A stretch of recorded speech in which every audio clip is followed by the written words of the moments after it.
बहुत समय पहले की बात है। एक छोटे से गांव में एक साधु महाराज रहते थे। साधु महाराज अपनी साधना और तपस्या के लिए प्रसिद्ध थे। लोग उनकी भक्ति और ज्ञान से प्रभावित होकर दूर दूर से उनसे आशीर्वाद लेने आते थे। साधु महाराज का आश्रम गांव के एक शांत और हरे भरे हिस्से में था, जहां चारों तरफ हरियाली और पेड़ों की छाया थी। लोग उन्हें बहुत सम्मान देते थे और कोई भी उनकी आलोचना करने की हिम्मत नहीं करता था। लेकिन साधु महाराज के दिल में एक कमी थी, जो किसी को दिखाई नहीं देती थी। वो थे अत्यंत लोभी। बाहर से तो वे तपस्वी दिखते थे, लेकिन भीतर से वे धन और दौलत के लालच में डूबे रहते थे। गांव के लोग साधु को तरह तरह के दान देते थे: सोना, चांदी, कपड़े, अन्न और पैसे। साधु महाराज ने अपने आश्रम के भीतर एक गुप्त कोठरी बनाई थी, जिसमें वो ये सारा दान जमा करते रहते थे। उन्होंने इसे कभी किसी को नहीं दिखाया। हर रात जब सब सो जाते, तब साधु महाराज अपने उस खजाने को निहारते और खुश होते। एक रात जब साधु महाराज अपने खजाने को देख रहे थे, तभी उन्हें अचानक से किसी की आहट सुनाई दी। उनका दिल तेजी से धड़कने लगा। उन्होंने तुरंत दरवाजा बंद किया और बाहर जाकर देखा, लेकिन वहां कोई नहीं था। यह घटना साधु के मन में एक शक और डर पैदा कर गई। क्या कोई उनके खजाने के बारे में जान गया है? वो पूरे दिन बेचैन रहने लगे। अब उनका ध्यान तपस्या और भक्ति में कम और खजाने की सुरक्षा में ज्यादा लगने लगा।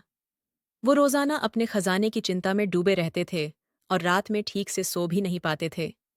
धीरे धीरे गांव के लोग भी ये महसूस करने लगे कि साधु महाराज अब पहले जैसे शांत और धैर्यवान नहीं रहे। वे अक्सर चिड़चिड़े हो जाते और छोटी छोटी बातों पर गुस्सा करने लगते। एक दिन गांव में एक गरीब किसान अपने परिवार के साथ साधु महाराज के पास आया।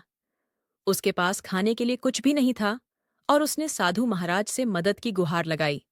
उसने कहा, महाराज, हमारे पास कुछ नहीं बचा है। कृपया हमें कुछ अनाज दे दीजिए ताकि हम अपने बच्चों को खिला सकें। साधु महाराज ने किसान की बात सुनी, लेकिन उनके मन में लालच जाग उठा।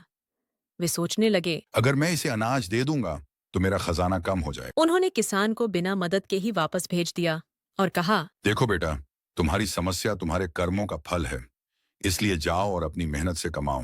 किसान दुखी होकर चला गया। लेकिन साधु महाराज का मन अब और अशांत हो गया। उनकी आत्मा ने उन्हें बार बार कचोटना शुरू कर दिया।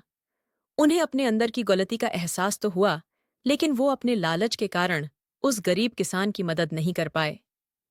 कुछ दिन बीते और गांव में एक रहस्यमयी साधु आया। वो बहुत ज्ञानी और तेजस्वी दिखाई देता था।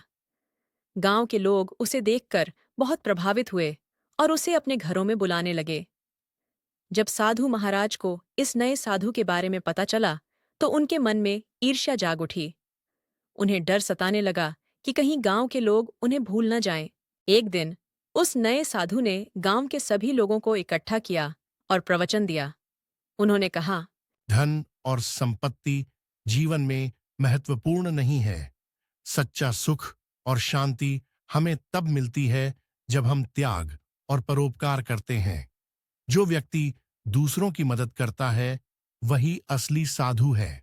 साधु महाराज ने भी ये बातें सुनी, लेकिन उन्होंने इन्हें नजरअंदाज कर दिया। उनके मन में बस यही ख्याल था कि कहीं इस नए साधु के कारण उनकी प्रतिष्ठा न गिर जाए। लेकिन किस्मत को कुछ और ही मंजूर था। एक रात जब साधु महाराज अपने खजाने की चिंता में जाग रहे थे, तभी अचानक से एक भयानक आंधी आई। आंधी इतनी तेज थी कि पूरे गांव में तबाही मच गई।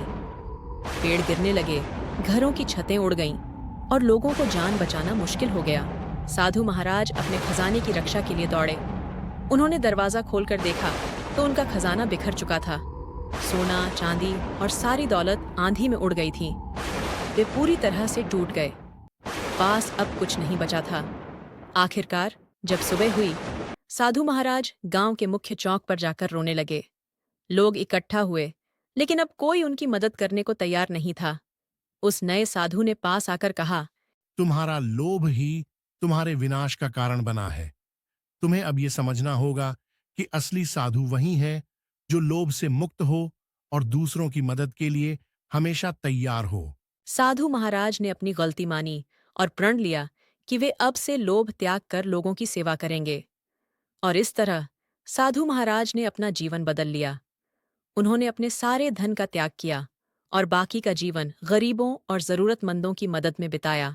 धीरे धीरे गांव के लोग फिर से उनका सम्मान करने लगे, लेकिन इस बार उनके तपस्या और सेवा के लिए, न कि उनके खजाने के लिए।